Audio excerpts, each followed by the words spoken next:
this state, both our facilities and our programs. And again, a big part of that is because of Brian's excellence. He also, in addition to his program, he oversees over 90 part-time staff, and he manages the Community Recreation Environmental Center. And I just got the numbers today. We now have over 2,000 people over the age of 50 are signed up for different things up there. So our department has expanded and expanded and expanded. And Brian is a huge part of it. There's three things that Brian loves: golf, basketball, and chocolate chip cookies. So Brian, on behalf of us in the department, here's a couple of chocolate chip cookies. Thank you.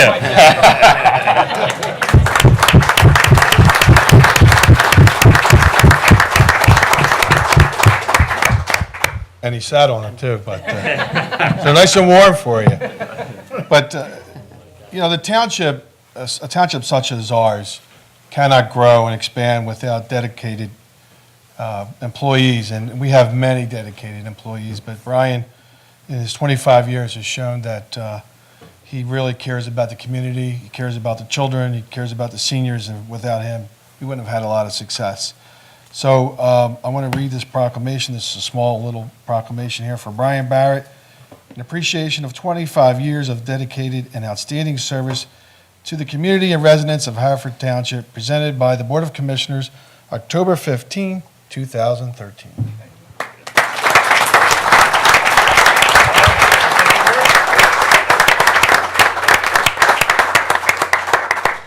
Thank you very much. I appreciate the commissioners and Tim taking the time to recognize. It's hard to believe it's been 25 years. I've had the opportunity to work with a great group of people over the years, a lot of young people in the programs and the playgrounds, and we have a great staff now. And I feel very fortunate with the Haverford Reserve and the possibilities for the future. So really looking forward to another 25 years.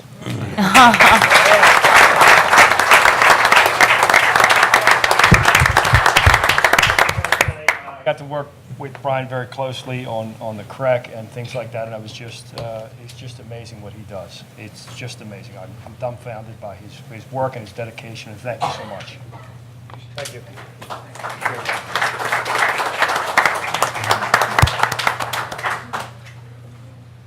Okay.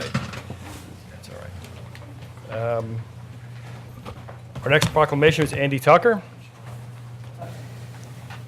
Thank you, Mr. President. I'm fortunate here to recognize one of our own. We're recognizing one of our other employees tonight. I'm going to read the proclamation, and then I'll talk a little bit about it. And I won't read it as a normal proclamation because there's a story here, and it's a story that represents all of our workforce. I see tonight we have a lot of the career staff of our emergency medical services here, all outfitted with their pink T-shirts in honor of Breast Awareness Month, Breast Cancer Awareness Month. Even their chief has got his pink undershirt showing through his white dress shirt there. So it's great to see a department take an initiative like that, and thank you very much for what you do. And we're going to recognize one of your own this evening, and as a volunteer and as a professional employee. So the Board of Commissioners of the Township of Haverford, County of Delaware, Commonwealth of Pennsylvania is honored to recognize Haverford Township paramedic Andrew Tucker. Andy, if you would come up.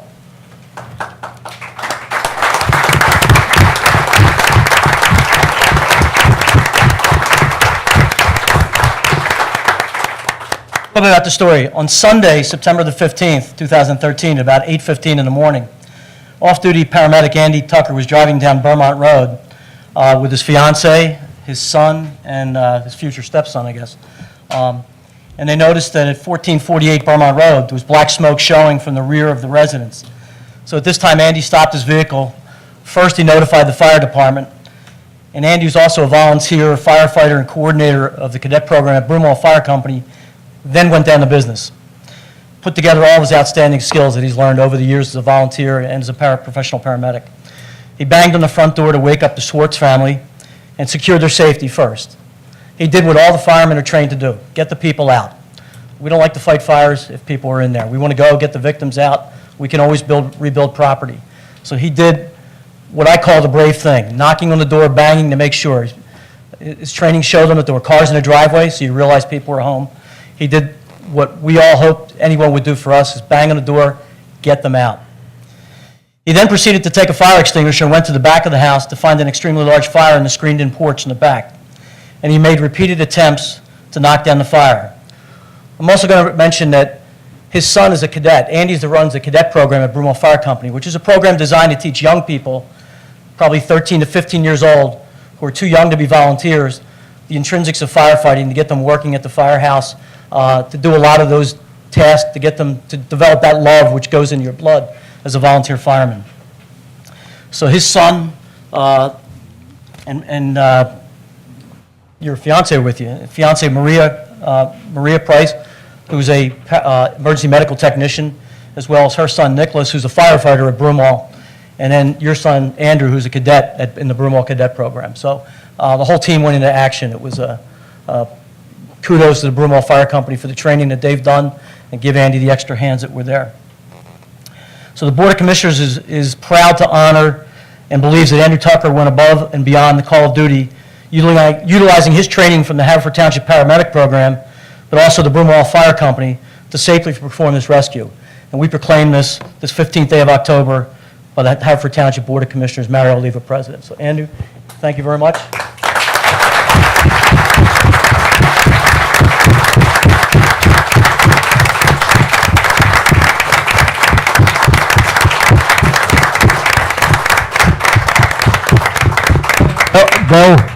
Bill Wexler, Mr. Schwartz is over here. He called it to my attention, and I know you know about it, but George Schwartz is also with Brookline Fire Company. Sports family, stand up. Anybody that was there that day, and we're glad that you're here. Thank you very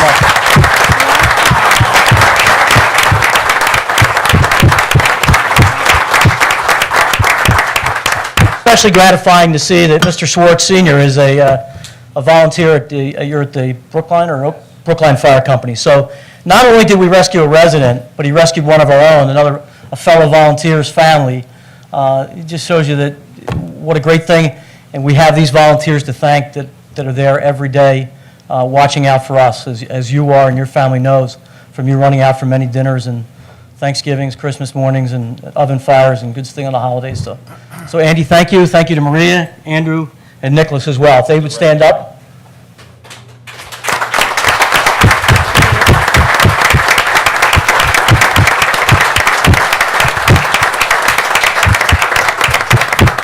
Trying to get him to say something, but he's a tight lip, so. Hey, Bill, can I just tell Andy that the Schwartz family has nothing but 100% praise for you and what you did? Thank you very much. We'll take that as a speech. Good job.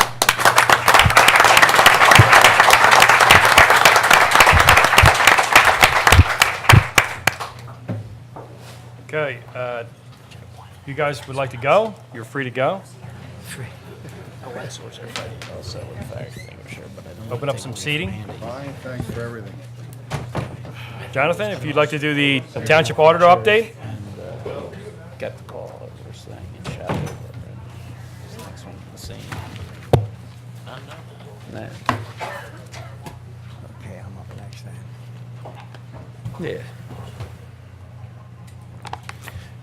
I distributed my report this afternoon, as I always do. I had a few questions for the finance director. She answered my questions to my satisfaction. I have a few invoices to look at over there.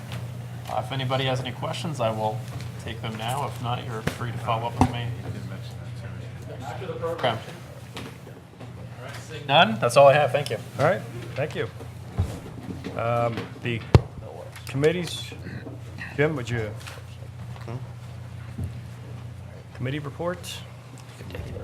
Okay. Jim McGarry, I'm on the Property Committee, and since other members of the committee, Bill and Jane Hall and Dan Sigel, are the other members of the committee, and they've expressed their viewpoints on different things here. So I just wanted to express my viewpoints on the library, since there is talk of moving it down to the police station, which would be at Veterans Field.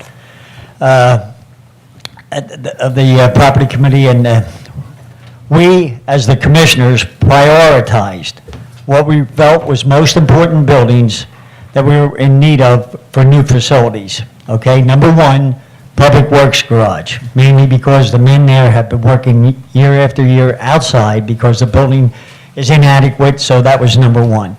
Number two was the police station. You lock somebody up in the wintertime and it's cold, you're gonna have to let them go or they'll freeze. Number three is this township building right here. And I tell people, if it's raining out and you have your umbrella up, keep it up when you go in, because we have a lot of leaks in that building. So when the master plan was done, we reported that $750,000 was in need of repairs for the library. Now, that cost has gone up since then. And I'm not comparing any cost here or anything tonight, I'm giving you my viewpoints of this. And we will have other things mentioned about the library in weeks to come. Okay, the library is a separate operation of its own. The township does not own the library. The library said that it was content to be at Mill and Darby Road. They asked the township to match a grant application to do some phased-out work at the library. Now, the new building cost $275 per square foot to build. For the police station and the township building at 45,000 square feet, the cost is $12,375. For the police station, the building and the library, the township building and the library, it would be 320 feet, cost of $19,888. Jim, let's not go over numbers right now. We still haven't gotten those That's numbers. 7 million more, okay. Not discuss those numbers, nor. Okay, we'll hold it there. Okay, my concerns is this. Number one, the librarian had told me that in Delaware County, our library is number one in attendance. So that tells me, I know there's a problem there with parking, but it tells me that those children coming from Haverford Middle School and Haverford High School are using that library and using it on a regular basis. That's what that tells me. I don't think that would be the case if we moved it. Number two, down at the police station, the police field, if the library went there, you'd have to add 128 parking spots. There's not room for 128 parking spots there under the plan that's there now. So you'd have to figure out what you would do to get those spots. Mainly, I feel they would have to take some of the field, which is used for recreation. And I don't think that's right. Once you lose a recreational area, you lose it forever. So that's the points that I wanted to make, and I know that there'll be further discussion on this further, right, Mario? There'll be a lot further discussion on this. So I just wanted to let you to know my viewpoints on this issue. Thank you. Okay. Now, let's start with the citizens forum. Mike Kondravi for the YMCA.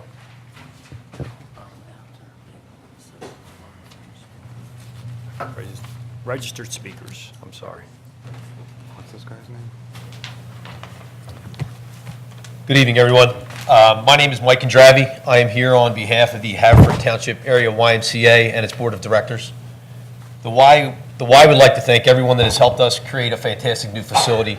A lot of people in this room have helped us bring this project to fruition. To date, we have surpassed our membership expectations of approximately 8,000 members, and we anticipate some strong continued growth. This past weekend, we had a successful ribbon cutting and a grand opening, Friday, Saturday, and Sunday. This facility is a state-of-the-art facility. It provides positive growth experience for everyone in this community. And if you don't know what the Y is about, they have three things that they work on, they strive for. It's youth development, healthy living, and social responsibility. So everyone in this room that helped put this Y together has a piece of that that's involved in this community. Again, we'd like to appreciate the help of all the township officials, the county, local, and state government officials, as well as the surrounding community that help us create the Y. Thank you very much, and I'll see you at the Y.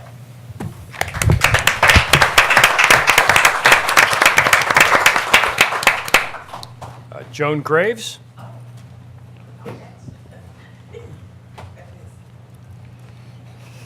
We're number 2 on the list.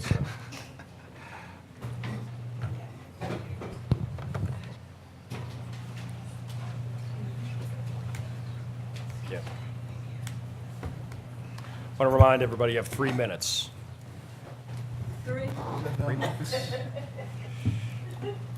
Okay, I'll make it fast. Good evening, everyone. My name is Joan Graves. The reason I am here is because my ex-husband had worked here for 38 years. When my ex-husband passed away, he left me as the co-annuitant of his annuity. The township says that I'm not eligible for this, and I want somebody to explain to me why I am not. Now, I had remarried, but I wasn't married when Mr. Sidnor signed his retirement. Now, I want to know why I'm not eligible, and if I'm not eligible, why aren't his children eligible? He only received his retirement for 3 years. He worked there 38.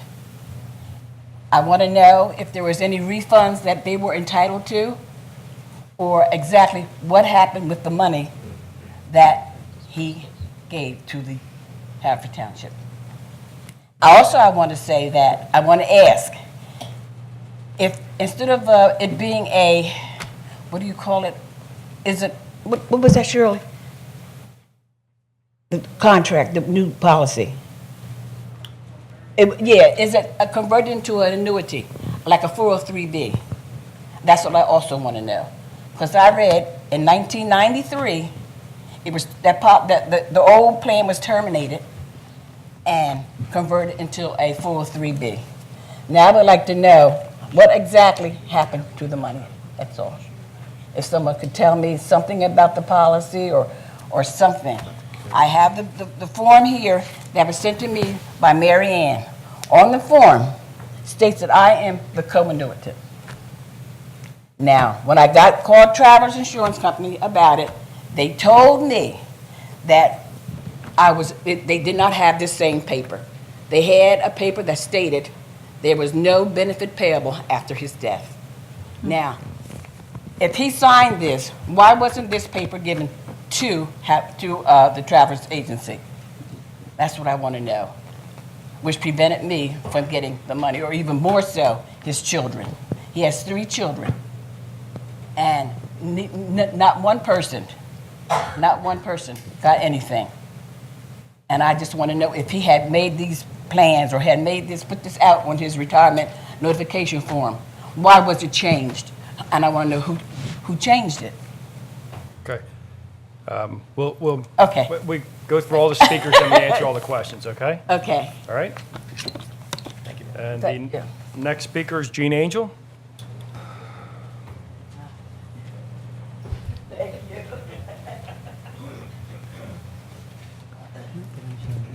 Jean Angel, 25 Tenby Road. I'm speaking tonight for the Tree Tenders Program with a few announcements. Tree Tenders and the Township are offering 25 free large species street trees to residents this fall, and the request forms are due this Friday, October 18th. Request forms can be picked up in the Public Works office, or you can email me at angelsrus@comcast.net, and I will send you a form. I'm going to put this up here.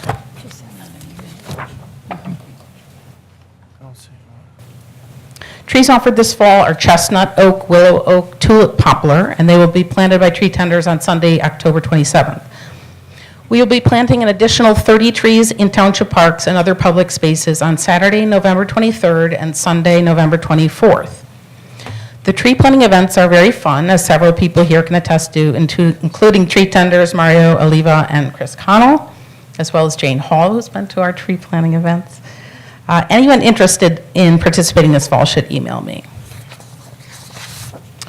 Last but not least, I want to announce that the Haverford Township Tree Tenders Program has recently received one of the Pennsylvania Horticultural Society's 2013 Community Greening Awards. Our Tree Tenders program was started in 2009 when 3 of us from the Lanark Crossing Park Committee decided that we needed a new project to focus on. Mario Oliva, Mary Courtney, and I participated in the Tree Tenders training program offered by the Pennsylvania Horticultural Society, and that year we began planting trees. Mario decided that we should set a goal of planting 1,000 trees in the township, And by the end of this year, we will have planted over 400. Mario, we really could not have done this without your participation and support, and much of the credit for this award goes to you. I also want to thank the township staff for their support over the past 5 years, most specifically Larry Gentili, our township manager, and Richard Doherty, the director of public works. The township has paid for most of those trees that we've planted. They do pick them up, they deliver them to the planting sites, and they sometimes even dig the holes for us. And they have to put up with me. Larry, I really appreciate your help and support, and I'm hoping that someday we'll get you out to one of those tree plantings. Thanks.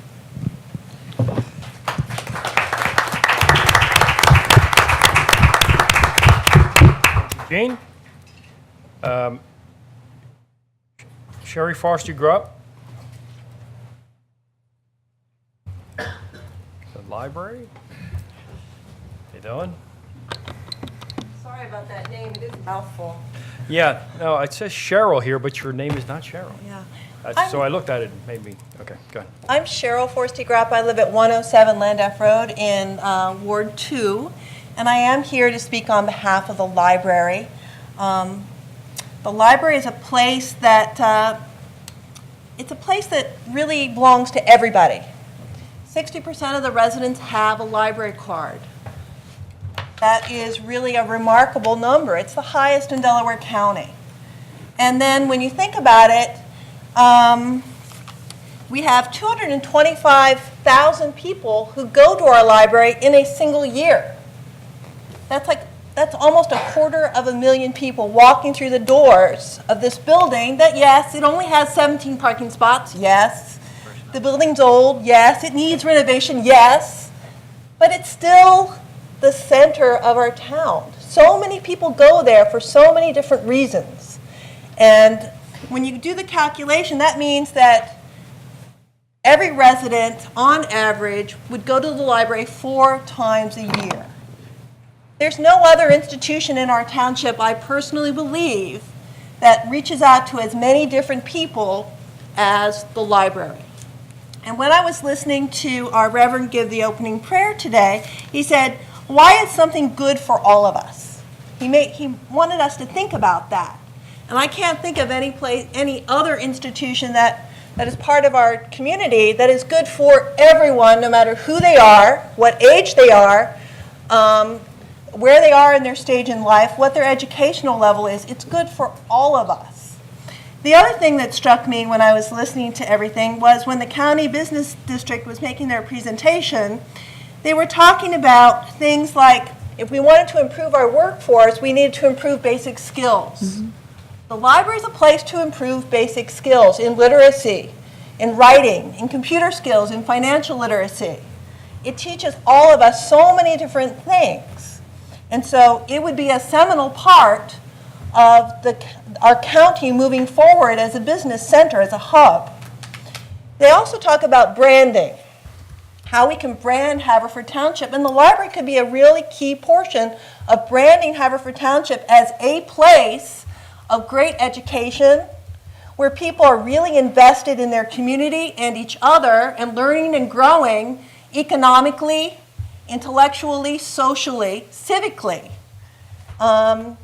So that branding of the library could be really important in terms of branding Haverford Township as a really progressive place, which values what the citizens have and what they like to do.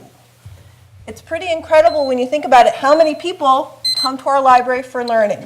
So I just ask you, Board of Commissioners, to think about what it means to have our library here and how we can possibly support it as much as possible so we enrich and enhance them the way they've been doing it for us since they opened in 1934. So thank you. Thank you. Thank you.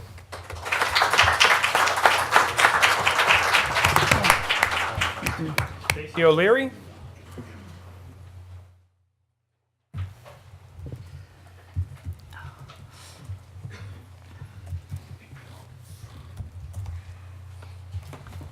Hi, my name is Stacey O'Leary. I'm also in the Second Ward, and I've been a resident for about 11 years. And I'm just really going to echo what Sherry just said so eloquently about the library. And I'm here today to just talk about the importance of preserving the Free Library of Haverford Township and kind of what it's meant to me. Like I said, I came here about 11 years ago, and one of the first places I went to, being a new resident, not really knowing anyone, was the library. And it was a place where I could bring my young children, and I could see what was going on in the town. They have bulletin boards there, and they have a lot of events going on. It was a way for me to meet new people and also keep my children safe. And then as my children got older, it was a way for us to also explore and discover, to encourage homework. I also saw other kids there, and my kids also saw other kids there, so it's a role model for our community. And also, it was, as they get older, they actually went there on their own. So they started going there on their own. I went on my own. And I really think we have to understand this particular library as a real jewel of the township. It's just incredible. When I drive by, I never know what I'm going to see, what events they might have going on. I drove by recently and I saw they had Comic-Con. And my daughter now is 14, has got into anime. And I said, they're looking for volunteers. And she volunteered and she got a costume and she went to Comic-Con, and it was a wonderful event. And I don't think other townships have that kind of community outreach with their library. So for me, the library is not a library. It's more of a community center. It's a real pillar of our society here in Haverford Township, and especially in Havertown. I used to tell people I live in Havertown. You probably never heard of it. And it's kind of like the best little place that no one ever knew. Now it's really getting on the map. And the one thing we really need to do is preserve what really is the gem of Haverford Township, which I think is the library. So, thank you. Casey, what's your address there in the second ward? Sorry, 109 Tenby Road. Thank you. Thank you. Thank you very much. Tom Ely? Tom Ely? Not here. And Gary Bogosian? He's not here. Okay. Is Gary out there? No. That's not Gary? Okay. We know if Gary was here. We know if What's that? Gary was here. Yeah, you'd know if Gary was here. Okay. Nobody had. Want to answer? Open forum? Wait a Oh, minute, that's how right, about the I'm open? sorry. Before. Okay, let's start with the open forum. Yeah, agenda items only. On this side, first row. Nobody? Second row? Third row? Fourth row? On this side. First row?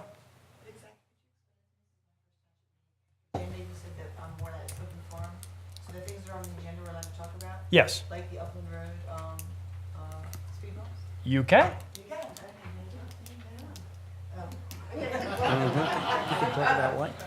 Come up. You can come up to the thing here. Because like I said, my first meeting, the only thing I just have a couple questions. Just come up to the microphone so everybody can hear I'm you. not sure why we're on the third page, but basically the question I have is the type of speed bump and where the speed bumps are going to be. Name and address, please. Oh, I'm sorry, it's Andrea Gamber, Gamber. I Okay. live at 152 Upland Road. Okay. Well, we'll answer them at the end when we're all Okay, done. so I wasn't Okay? sure exactly. We do have to just to wait till our turn is up. Like I said, it's my first township meeting, so No, just explain it all to me. after everybody finishes speaking, then we'll answer your question. Got it, great. Thank Okay? you so much.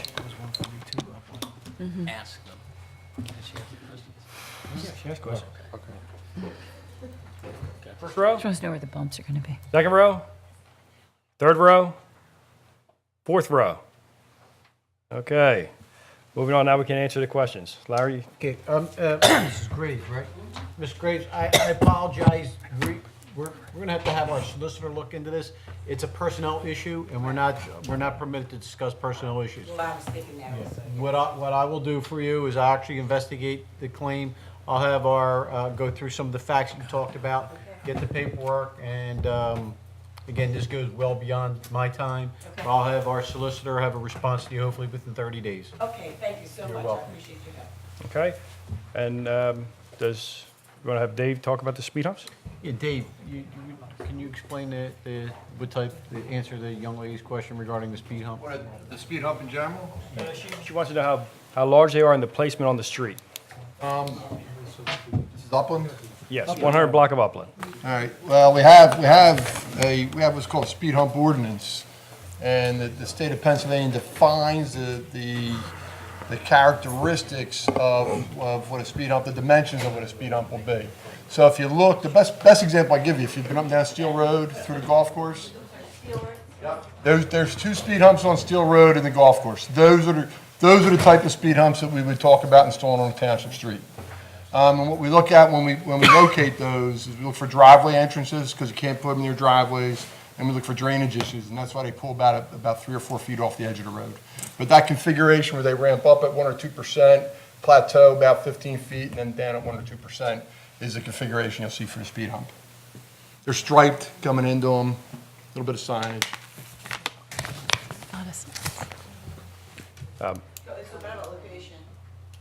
I don't know that the locations have been determined yet for up and. I don't know that's been determined yet either, unless. Two. No. No, we have not determined. Once the readings. Yeah, once the 2 readings are complete, then the engineer will go out and see where the best place is to put them. Because it can't be within a driveway, they need to be a certain distance so people don't back out onto them off of the driveway. Certain distance from the intersections. Right, so That's- after it's approved, then it goes to our engineer, and he determines where they're gonna be. We do what? Okay.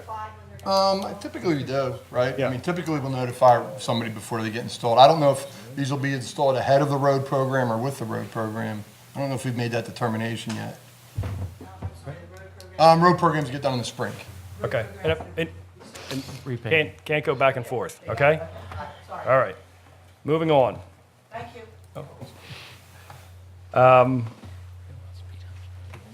That's it. The library, we're in discussions about the library, making improvements to the library or putting the library at the new complex. We've discussed that. There'll be more discussions in the May meeting, in the November meeting when we have more information. There'll be discussions, I'm sure there'll be ongoing discussions about the library. I don't think the question is whether there's going to be improvements to the library, it's just where those improvements are going to be, whether it's at the current location or, no, I can't speak for everybody, but.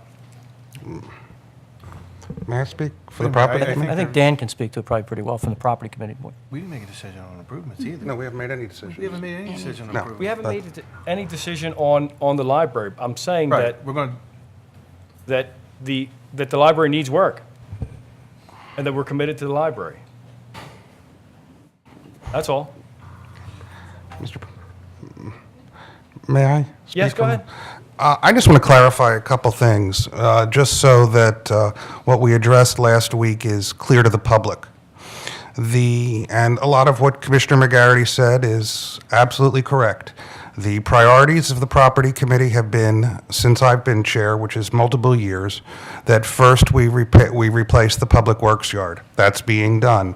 The second and third priorities are the police station and the township administration building. That remains the same. What has happened in the last few months, and if you recall the May meeting when Christine Farris spoke for the library's physical condition and immediacy of repairs has increased dramatically. As a result, the property committee has taken under consideration how to address the library, whether that means to make in-place repairs or to, as we are, considering consolidation with the township administration building. We have not yet made any recommendations, partly because, as I think is very clear from the discussions tonight and last week, the committee itself is divided, and we believe that it should not be a property committee recommendation, but it should be a determination by this board, each and every commissioner, as to what we believe is the appropriate direction. We cannot make any such recommendation, and this board could not make any decisions absent